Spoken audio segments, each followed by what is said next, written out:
What is going on with my hair today? Oh well. Let's get started with this video then. Good morning, good afternoon, or good evening. Whatever it may be, wherever you may be. I'm your resident beefcake, and welcome to my little corner of the internet. Some of you looking at this title might be thinking, what exactly is an INFJ? So let me just clear that up first of all. So INFJ is introverted, intuitive, feeling, and judgment, and it's one of the 16 Myers-Briggs personality types. This personality type might also be known as the advocate or the idealist. It depends really on where you look it up. There's a couple different names for it, but it's one of the rarer personality types, making up roughly 2% of people. So with the INFJ, the dominant trait is that introverted intuition. It's this inner monologue about, really for me, what's happening, what something stands for, what the motives of someone or something is. And once I latch onto that, it's very hard to let go. So we're often seen as very stubborn, and sometimes people don't understand the gut feelings that we have about a situation or a person, and it's very hard for us to explain it. Which then, of course, leads us on to the auxiliary, which is that external feeling. It's very easy for people who are INFJs or who have this auxiliary feeling to just understand the emotions that other people are going through, whether they're in the same room, whether it's over a phone call. We just get this sense, and it goes hand in hand with the introverted intuition. It's you feel the vibe. You feel the vibe. That's the best way I can put it. And you get like an insight into what someone is feeling, even though they're maybe trying to hide it. That then leads us on to the tertiary function, which is that introverted thinking. Now, what happens here is, the first two functions, they work together, and then a lot of the time, subconsciously, for me at least, I've made a decision already, even if I'm not aware of it. And then when the time comes, I just instinctively kind of know what to do to maybe diffuse a situation, or to just say something that someone needs to hear to make them feel better. It sounds very pompous and big-headed to put it that way, but as INFJs and other INFJs that maybe are watching this video, I think you understand what I mean, where you just understand the room, the person, and you're on autopilot almost. All this stuff has come into your mind without you realizing it, and it just clicks. You know what to do. Of course, last but not least, extroverted sensing being the fourth function. It's just kind of, it's a less superhero version of spider sense. That's the easiest way that I could put it. We're just very aware of our surroundings, where people are, where objects are. We catch those little bits of movement in someone's body language from across the room. And this has happened to me personally, a good handful of times. You're at an event and you just notice someone. It might be something very small, but you notice someone, and there's just something in you that knows the situation, and you just want to go over and, make sure that everything's okay and just check in with them, Let me just preface this before I get into my talking points, that a lot of other people will feel these feelings. These are just the ones that I feel the strongest personally as an INFJ. My first point is, streaming as an INFJ, the big one that hits me, and what I like to call it, is the social battery conundrum. It's really hard to explain it to people, particularly people that are very extroverted. I find that, as INFJs, we really are people, persons, people. We really are drawn to people, but we have very limited batteries to be able to deal with those situations socially.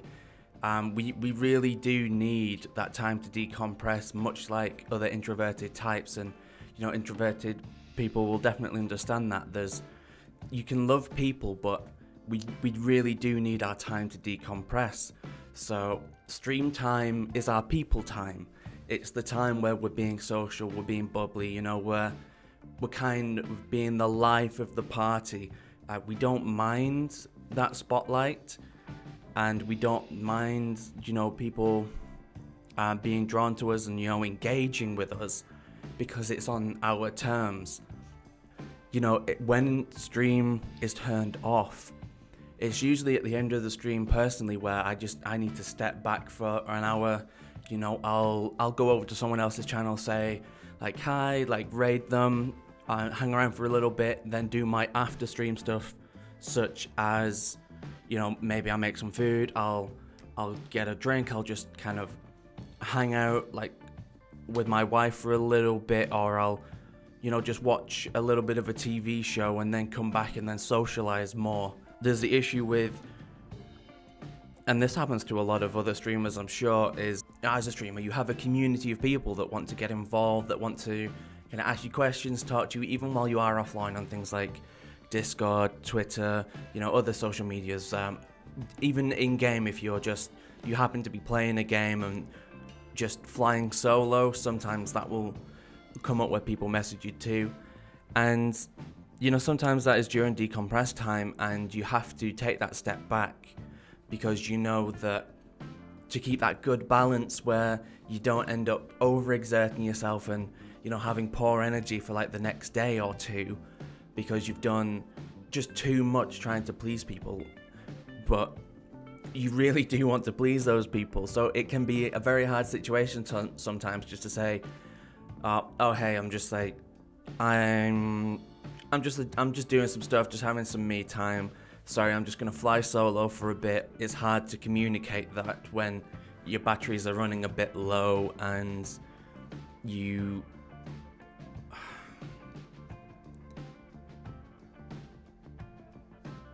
because you want to be the best.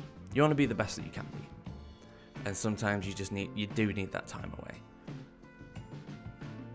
To carry on from that point of wanting to be the best, there's always something in my mind, you know, creatively, that is that could be better, that could be more. And the main overreaching point of that is I get really, really intense feelings of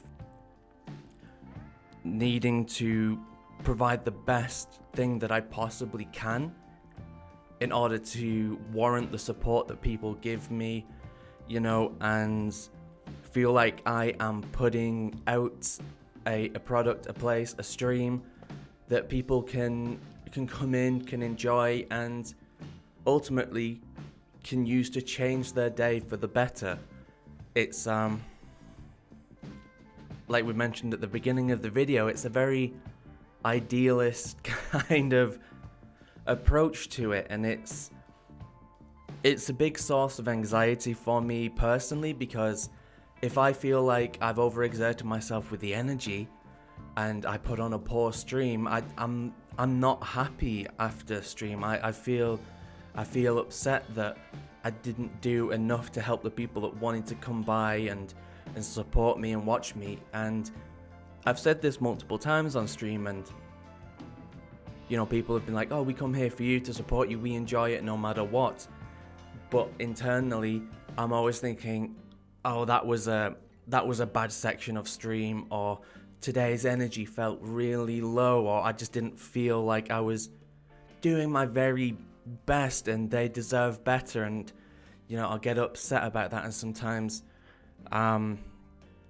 you know, like I said, it's hard to communicate when the energy is low and the batteries are running low. So you kind of become a bit of a recluse for a while, and then people sometimes worry, and you know, you don't want that either. You want them to think of it as a positive place and something good, but you also want to provide that at your very, very best, and you just want to make that difference. You make that change and constantly improve it so that you can help more and more people. It sounds very naive, but it's that want to just have something that people can grasp onto and say, you know what, this made my day better. And when you get those messages saying this really helped me today, it put a smile on my face, that makes it all worth it, even despite the struggles internally and mentally about wanting to do the best that you possibly can. Of course, with going on from the point of making it the best that you can, there is also the struggles of monetization, and that's more morally for me than anything. There's always that need for improvement, always wanting to give the best, and through doing that, I feel really, really guilty about people that wanted to support the stream by subscribing, by donating, by cheering bits, by gifting games and game keys for giveaways, things like that. And I feel like I really let those people down, because they pay my bills, and if I have a bad stream, I'm just like, I'm not giving them their money's worth. But there's always the challenges of, I also would like to monetize more, and it's trying to find those fair and balanced ways to do it through things like Patreon, getting additional benefits for these YouTube videos, and then there is, there's other things that are on Patreon that link into Discord, things like that, and something that makes them feel a little bit special. And it's finding that balance. I don't want it to be all about the money, but I do need to make money, and I don't want that to sound greedy. It probably does sound greedy, but to continue doing this, I do need the monetary support, and I'm so grateful for those who have chosen to support me on Twitch and are continuing to support me on Patreon and YouTube. It's just always been a moral battle of, just, I don't want to feel like it's dirty money.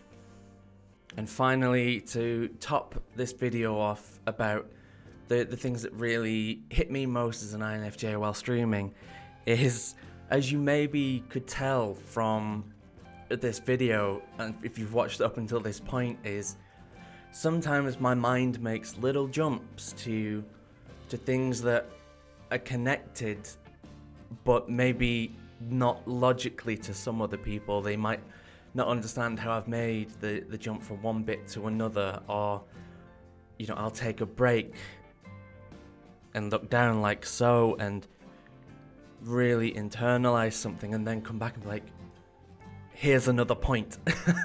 And sometimes that can break up the flow of things on stream, and sometimes people might get a little bit confused just trying to keep track of where my mind is going. But I think it's something that that these people similar to INFJs that have that introverted intuition and internal thinking, they can kind of understand the leaps, whereas sometimes people that don't have those as more dominant traits can struggle. So there's the challenge of trying to contain my INFJ-ness to have it be a more streamlined kind of thought process. And I can get easily stuck in tangents, because you can go from one tangent and then that tangent leads to another tangent, and you go on, and it just keeps falling out of your mouth without really thinking about it, because your mind gets stuck in this track. And I find that it happens a lot when I've had a lot of surface level conversation, I like to call it, where it's my brain is starting to go into philosophy mode, into substance mode. It wants a little bit more stimulation. It wants to think about the deeper things around those conversations, around those topics. And sometimes I feel embarrassed when I go on those tangents, but I realized that it's what makes me me. And sometimes it can lead to some really fun moments. So I've tried to learn to embrace it, but just be more wary of when I become very, very internal and quiet about things. So sometimes letting the mind run free on its tangents really does fill and that need to just really have something meaty to talk about. Well, there you have it, guys. That's the main points that I could think of that really hit me the hardest, that I think about the most, that affect me in both positive and negative ways, you know, streaming as an INFJ. So I hope that you enjoyed it. I hope that you could get some insight into kind of what drives me to stream, and maybe get to know me a little bit more than you already do. Again, if you've enjoyed this video, please consider subscribing. I'd love to see you here in future videos. And if you've related to any of these, particularly my fellow INFJs, leave a comment down below. And if there's anything that you experience as streaming personally, if you're an INFJ, that I've missed, leave them down below as well, because I'd love to hear about those. And if you really, really want to help support the channel any further, there is the link to Patreon down below, as well as the Twitch channel. I'd love to see you over there, and maybe we can discuss some more things over there too. Thank you very much, guys, and I'll catch you in the next video. Bye bye.